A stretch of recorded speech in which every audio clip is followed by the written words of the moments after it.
Now let's continue on. John 17. No, we come to the section before that. Let's come to page 284, section 334. They go out, come to the area Garden of Gethsemane, and let's pick it up here in the section there of Matthew. Matthew 26, verse 39. And after going forward a little, he fell on his face, praying and saying, My Father, if it be possible, let this cup pass from me. Nevertheless, not as I will, but as you will. So he had to overcome even the human element of knowing how bad that this would be, that he was saying, will you delay it? Okay. Then he came to his disciples, found them sleeping, and he said to Peter, What? Were you not able to watch with me 1 hour? Watch and pray, so that you do not enter into temptation. The spirit indeed is willing, but the flesh is weak. And that's true for all human beings. Lots of times we have the best thought in the world, we end up doing the worst thing in the world. Okay? That's how it goes. Second time he went again and prayed, saying, Father, if this cup cannot pass from me, unless I drink it, your will be done. So you see, through prayer, he was able to overcome that pull of human nature the first time. And when he came to them, he found them asleep again, because their eyes were very heavy, and leaving them, he went again and prayed the third time, the same thing. And then the Luke account in verse 44 says that his sweat became as great drops of blood. Okay? That's how deeply he had to pray. Now then, John 17. John 17, when you really analyze it, tells you the whole plan of God in that one chapter. Now, just to give you something to think on, how did John know this prayer if he was sleeping?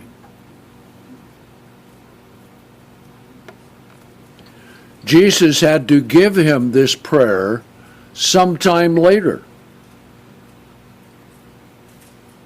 It's word for word of what Jesus was saying. And it's the whole plan of God. So much so that I'm going to save that for a separate sermon, because if I get too deeply involved in it here, we won't get to where we need to be. Okay? Now, this he says, John 17. Let's pick it up here in verse 11. And I am no longer in the world, but these are in the world, and I'm coming to you, Holy Father. Keep them in your name, those whom you have given me, so that they may be one, even as we are one. Now notice verse 12. Now, little sidebar on this with the name.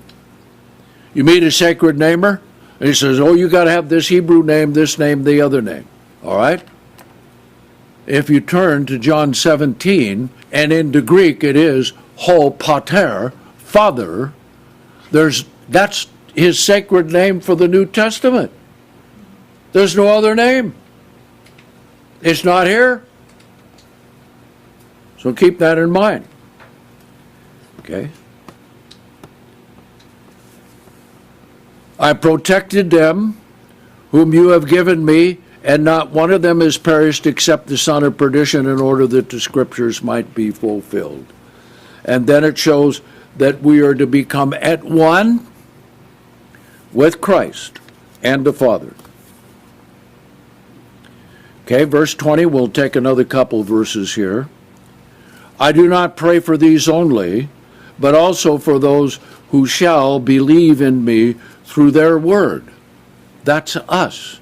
That's everybody all down through time who had the Word of God, the New Testament, see.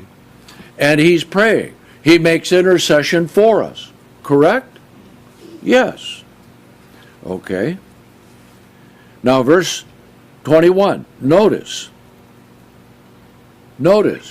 how he always keeps his mind on the goal. That they all may be one, even as you, Father, are in me, and I in you, that they also may be one in us, in order that the world may know that you did send me. All right, let's come to section 336.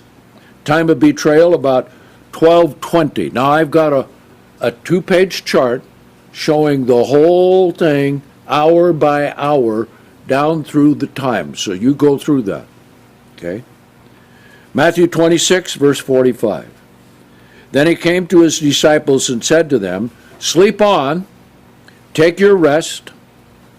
Behold, the hour is drawn near, the Son of Man is betrayed into the hands of sinners. Arise, let us be going. Behold, the one who is betraying me is approaching." So that was quite a thing. Okay? Now then, let's come to the account in John. It gives us more details here, so let's go with that. Section 337, John 18, verse 1. And after saying these things, Jesus went out with the disciples to a place beyond the winter stream of Kidron. There was a garden, and so forth. Verse 2, and Judas, who was betraying him, also knew of the place, because Jesus had often gathered there with his disciples. And Judas, after receiving a band of officers from the chief priests and Pharisees, came there with torches and lamps and weapons. And Jesus, therefore, knowing all the things that were coming upon him, went forward and said to them, "Whom are you seeking?" And they answered him, "Jesus the Nazarene." Jesus said to them, "I am." And Judas, who was betraying him, was also standing with him. But when he said to them, "I am," they went backward and fell on the ground. He gave them a chance to not do it.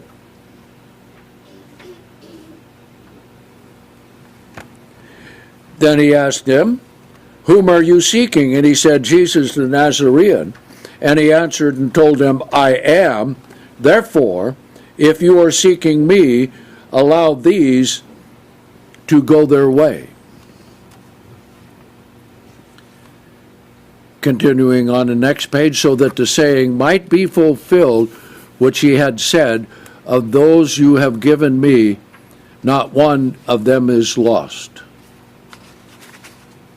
Not one of them have I lost. Okay. Now, verse 18. I often wonder what happened with this. Because he cut off the ear of a servant of the high priest, then healed it, put it back on. Now, if I were that soldier, I would be feeling my ear all night. It's still there. I saw it. He cut it off. And this man put it back on. And you could say today, and no stitches. Okay?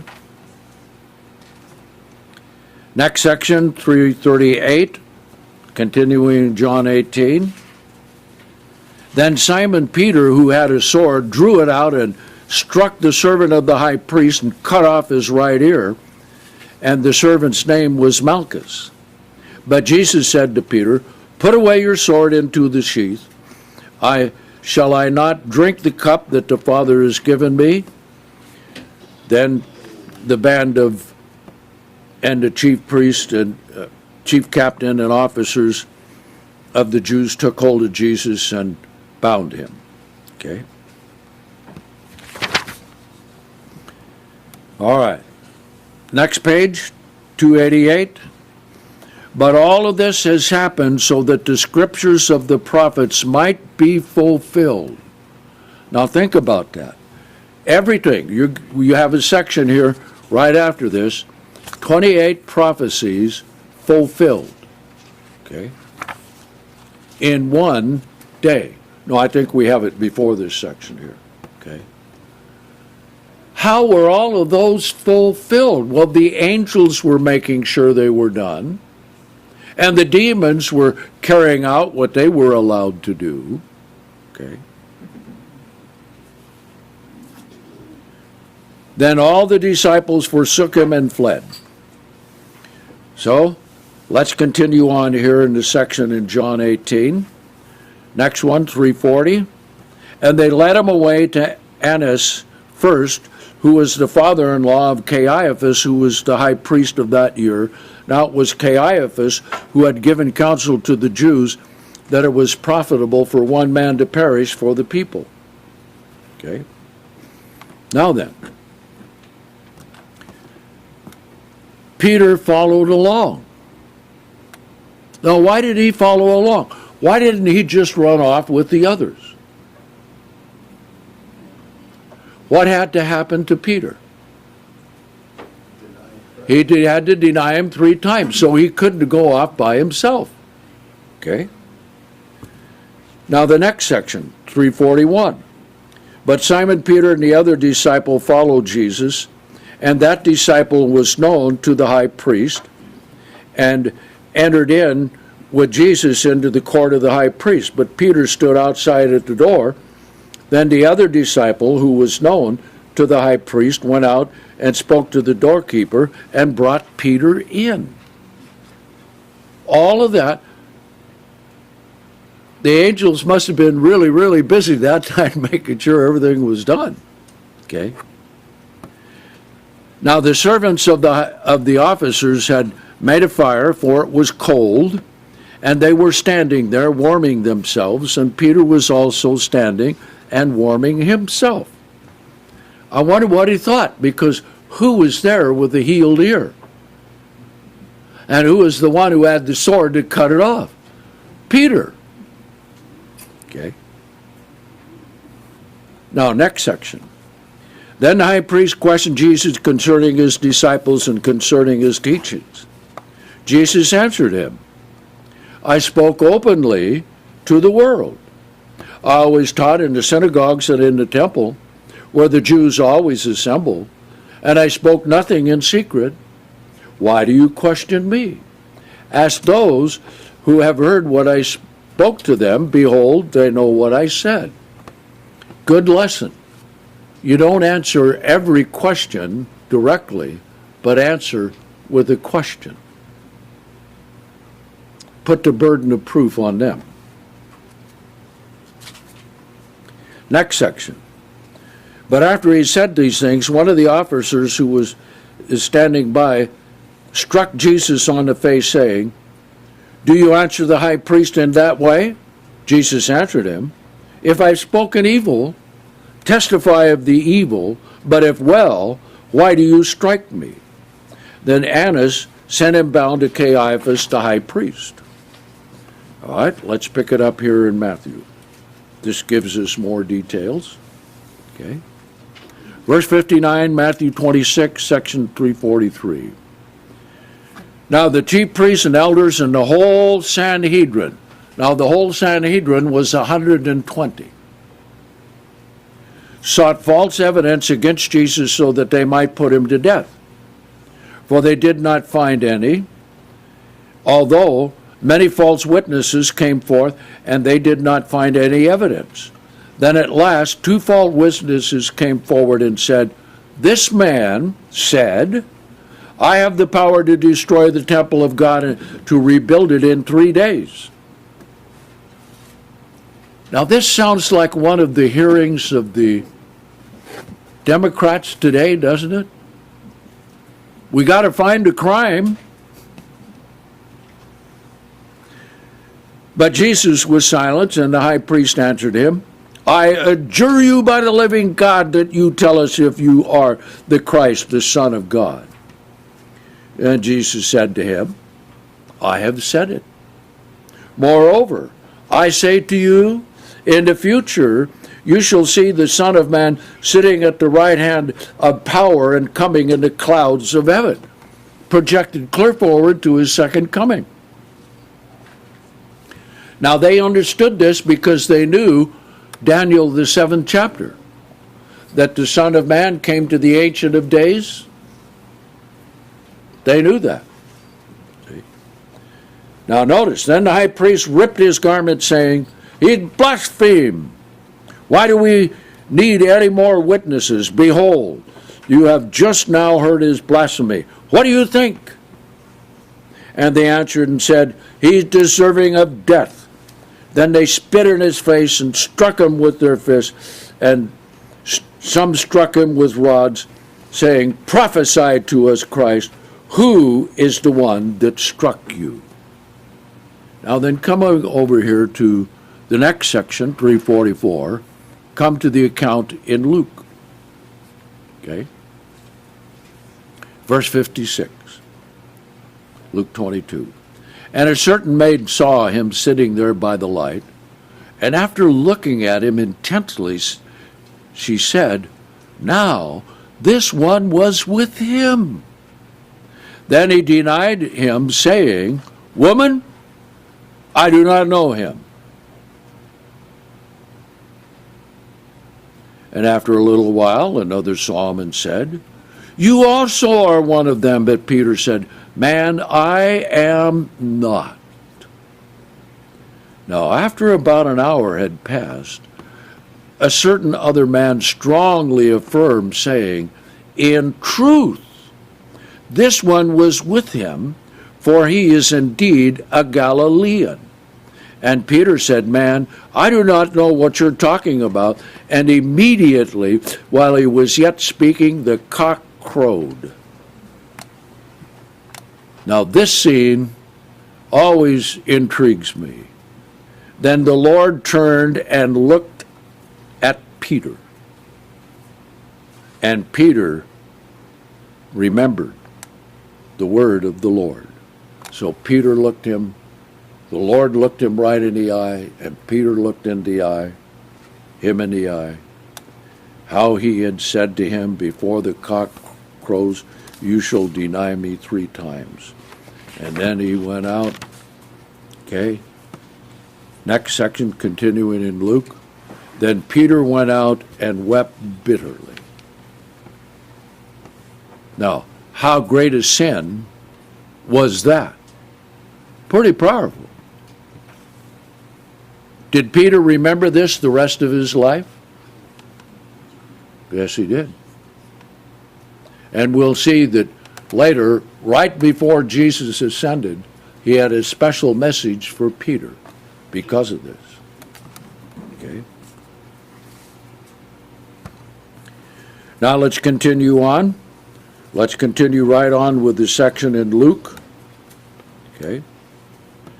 Now, as soon as it was day, the elders of the people assembled together with both the high priest and the scribes, and they led him into the Sanhedrin, saying, "If you are the Christ, tell us." And he said to them, "If I should tell you, you would not believe me at all. And if I should also ask you, you would not answer me at all, nor would you let me go." So then again he tells them, "Hereafter you shall see the Son of Man sitting at the right hand of the power of God." And they all said, "Then you are the Son of God." And he said to them, "I am that one, as you say." And they said, "What need do we have for any further witnesses? For we ourselves have heard from his own mouth." And when the entire assembly rose up, they led him to Pilate.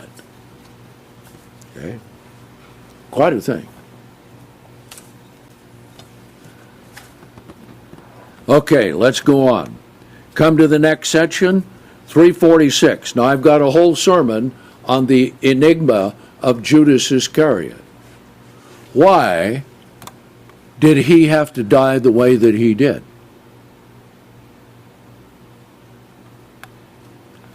If you commit accomplice and murder, you must die too, right?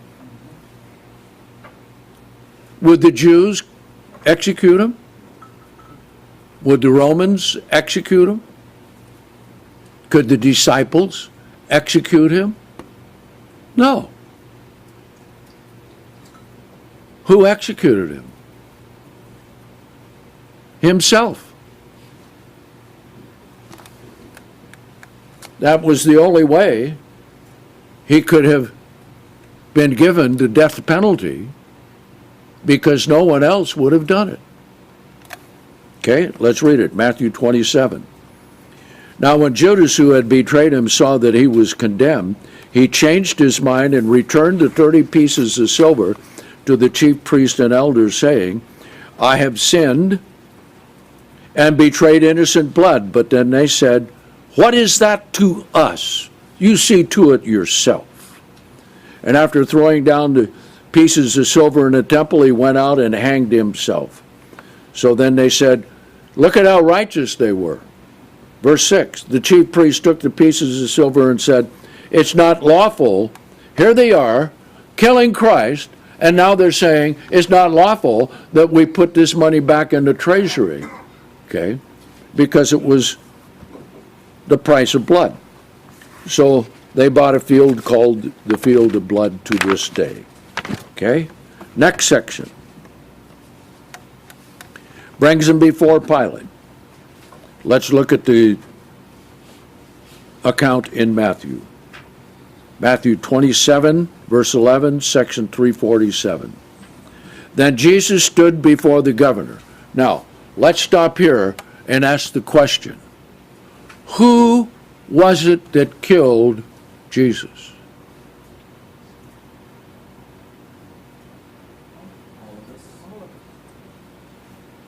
Oh, that's correct, all of them. See? They're all guilty. But Jesus' death covers the sins of the whole world, right? Okay. So, what do we find here? Pilate represented the Roman Empire, right? Government. So he was symbolic of all governments of the world. The high priest was symbolic. Now remember, Jesus said, you are of your father the devil. Are all the religions of the world of the devil? Yes. So the high priest was symbolic of all the religions of the world.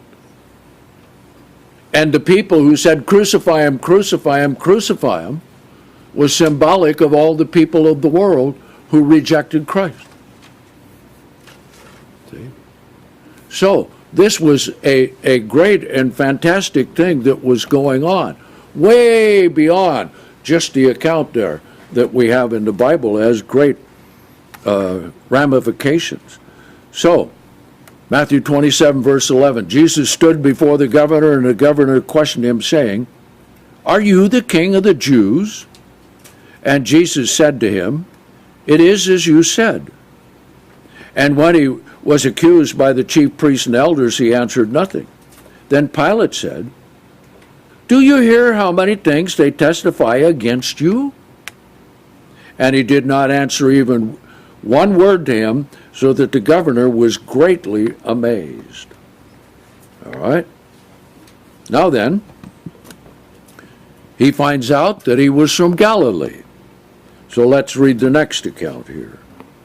But they were insistent, saying, he stirs up the people, teaching throughout all of Judea, beginning from Galilee even to here. And when he heard Galilee named, Pilate asked whether the man was a Galilean. And after determining that he was from Herod's jurisdiction, he sent him to Herod, since he was in Jerusalem at that time.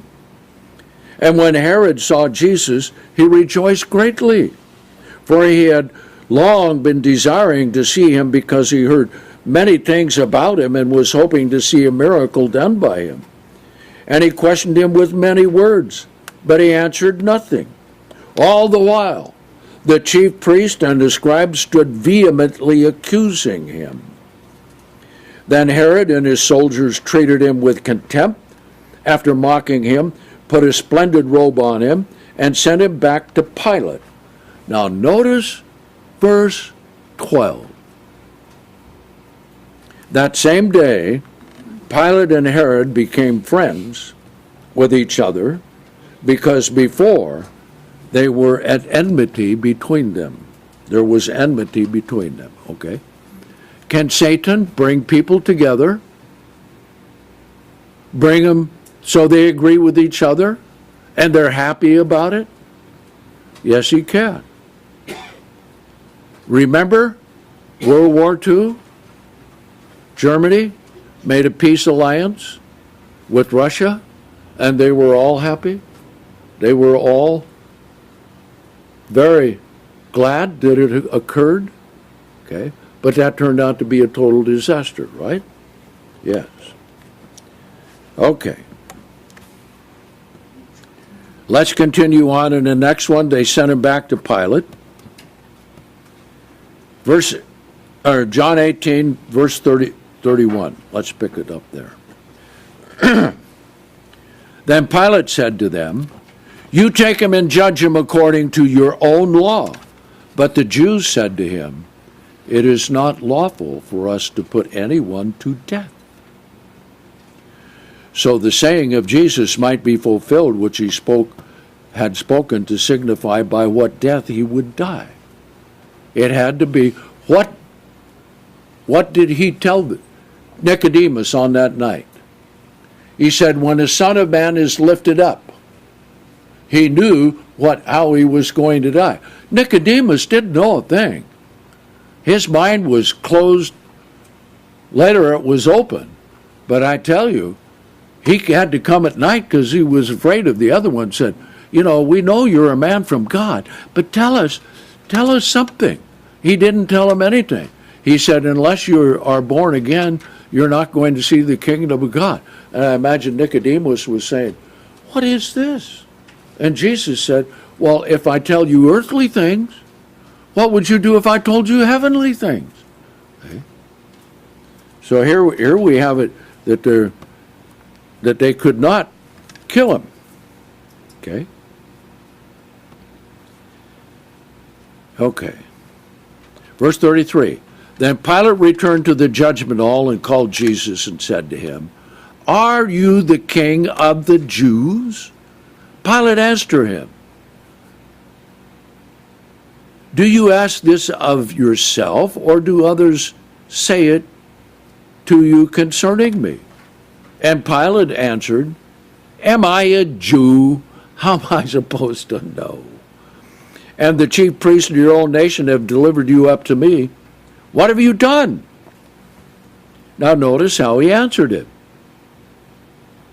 "My kingdom is not of this world. If my kingdom were of this world, then would my servants fight so that I might not be delivered up to the Jews. However, my kingdom is not of this world." And Pilate said, there now, we understand. No, he didn't, see. Then Pilate answered, "Then are you a king?" Jesus answered, "As you say, I am a king. For this purpose I was born, and for this reason I came into the world, that I might bear witness to the truth, and everyone who is of the truth hears me." And Pilate said to him, "What is truth?" And after saying that, he went out again to the Jews and said to them, "I do not find any fault in him." But shows mob action. Okay? Let's continue on in John's account, the next section. "And it is the custom with you that I release one to you at the Passover. Do you then desire that I release the King of the Jews to you?" And they all shouted again, saying, "Not this one, but Barabbas." Interesting. What do you know what that name means? Barabbas. Bar is son. Abbas is father. Son of the Father. How ironic, right? Now, Barabbas was a robber, etc. Okay? Now, let's come here to the account in Luke 23, verse 19, next section. And he was the one who had been cast into prison and was account of making certain insurrection in the city and committing murder. Sounds almost like our justice system in Washington, D.C. today, doesn't it? Yes, indeed. Amazing. Therefore, Pilate again called to them, wishing to release Jesus, and they kept crying out, saying, "Crucify him, crucify him." And the third time he said to them, "But what evil did this man commit? I have not found any cause of death in him. Therefore, after chastening him, I will release him." And they were more urgent with loud voices, asking for him to be crucified, and their voices and those of the priest prevailed. So, next account, Matthew 27. Here's what happened. Quite a thing. Okay? Matthew 27, verse 24. Political, he gave in. Now Pilate, seeing that he was accomplishing nothing, but that a riot was developing, instead took water, washed his hands before the multitude, saying, "I am guiltless of the blood of this righteous man. You see to it."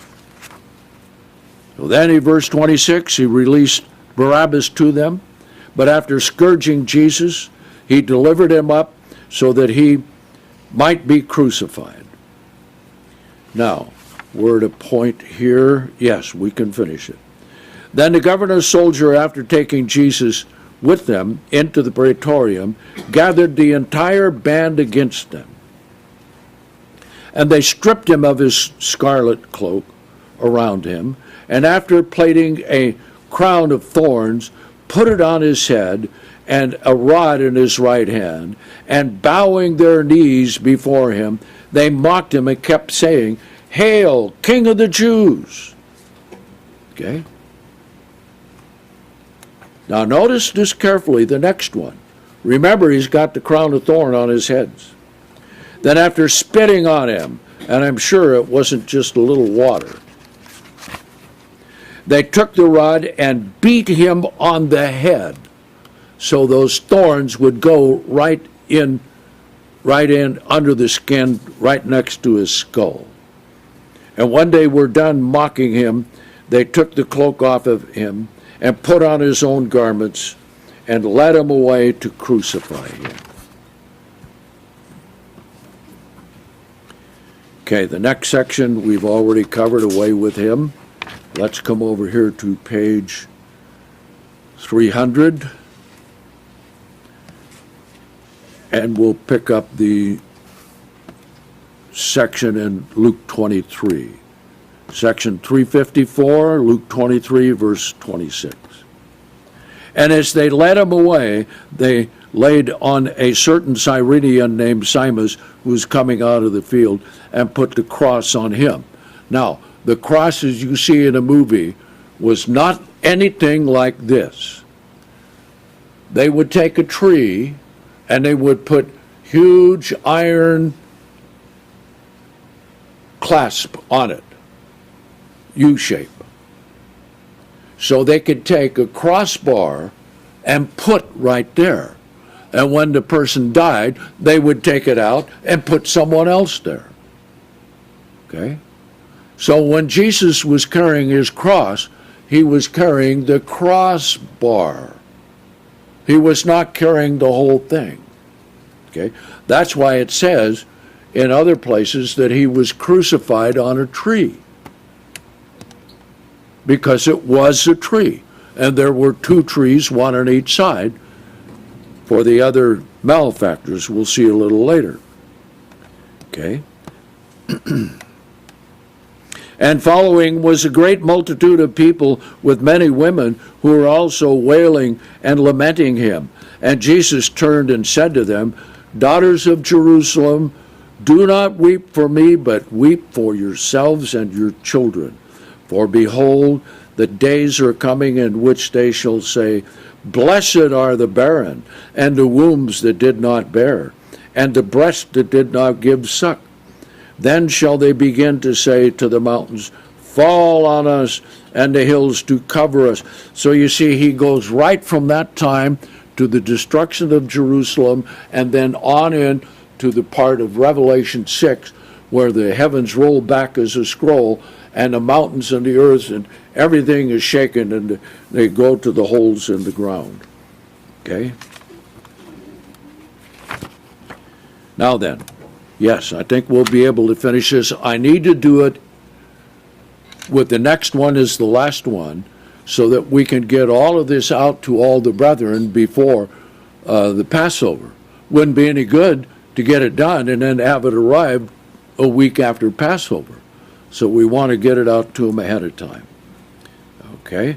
Then he wanted to give him vinegar with gall, but he wouldn't take it. Okay? Then the next section, let's take the account in Matthew. And when they had crucified him, they divided his garments by casting lots, so that might be fulfilled which was spoken by the prophet. They divided my garments among them, and for my vesture they cast lot, and they sat down there to keep guard. Now, how did the soldiers know to do that? Probably an angel right there. Couldn't see him, making sure that this prophecy was fulfilled. That's how it had to be done. Now, let's come to the next section, 357. Let's come to Luke 23, verse 38. And there is also an inscription over him, written in Greek and Latin and Hebrew, This is the King of the Jews.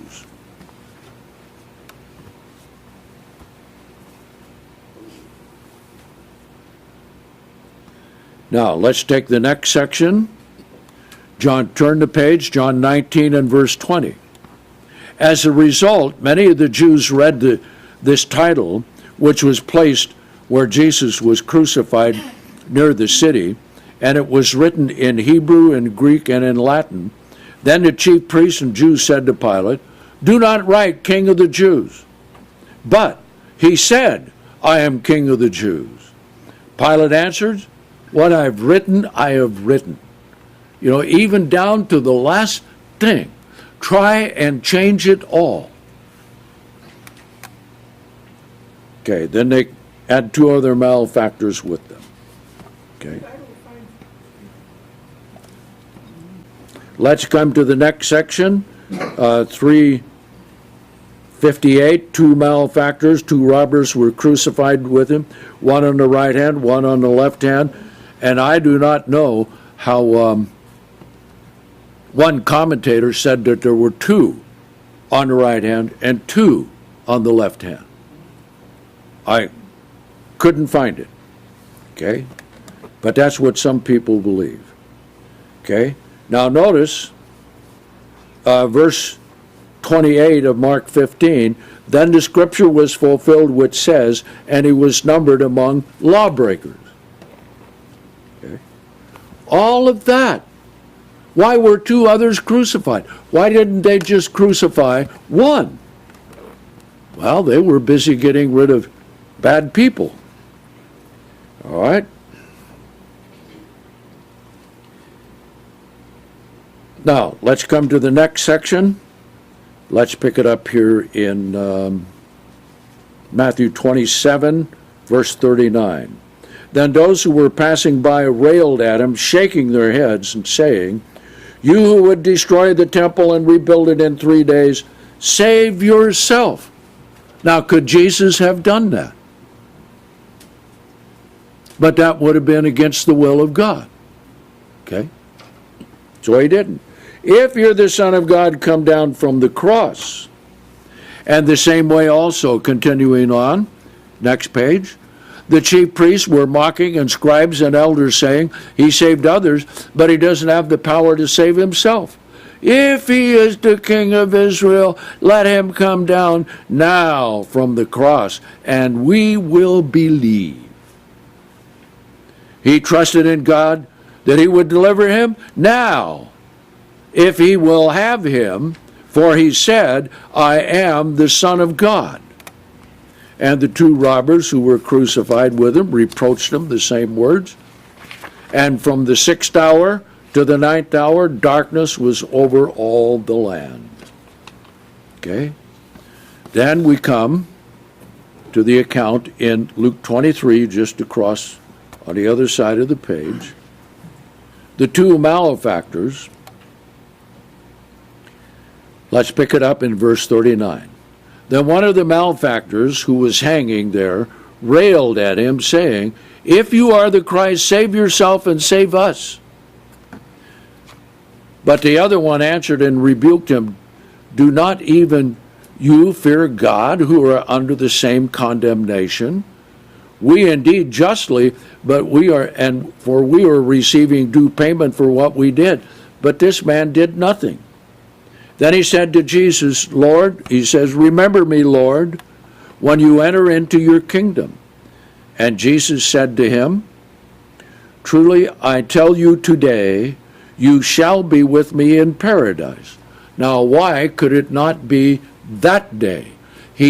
What it was, I'm saying to you today, you shall be with me in paradise.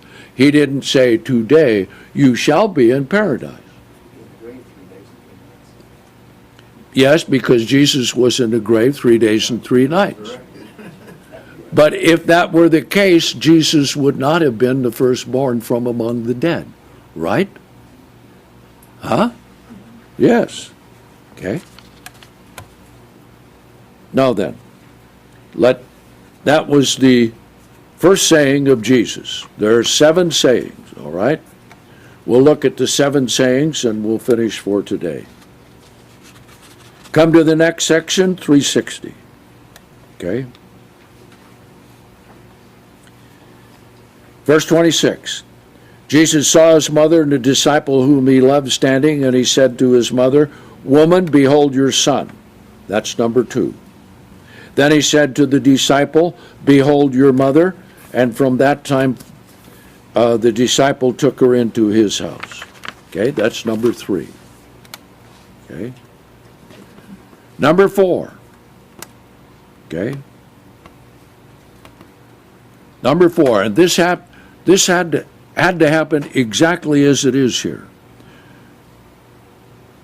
And about the 9th hour, Jesus cried with a loud voice, Eli, Eli, lama sabachthani. That is to say, my God, why have you forsaken me? And he had to be forsaken by the Father completely in order to be that perfect sacrifice. Okay. Then some said he's calling for Elijah. Okay. Number 5. That was number 4. Number 5, Luke 23 and verse 46. And after crying with a loud voice, Jesus said, Father, into your hands I commit my spirit. Okay. And then we have to come over here to John 19 and verse 28 for number 6. And after these things, Jesus, knowing all things have been finished, so that the scripture might be fulfilled, said, I thirst. That's number 6. Then they gave him a sponge filled with vinegar, and he rejected it. Then his 7th one is, yes, 7th one is, it is finished. Okay? Now, we'll save the rest of it. Okay? We'll finish here and we'll continue on next week and finish it next week. Okay?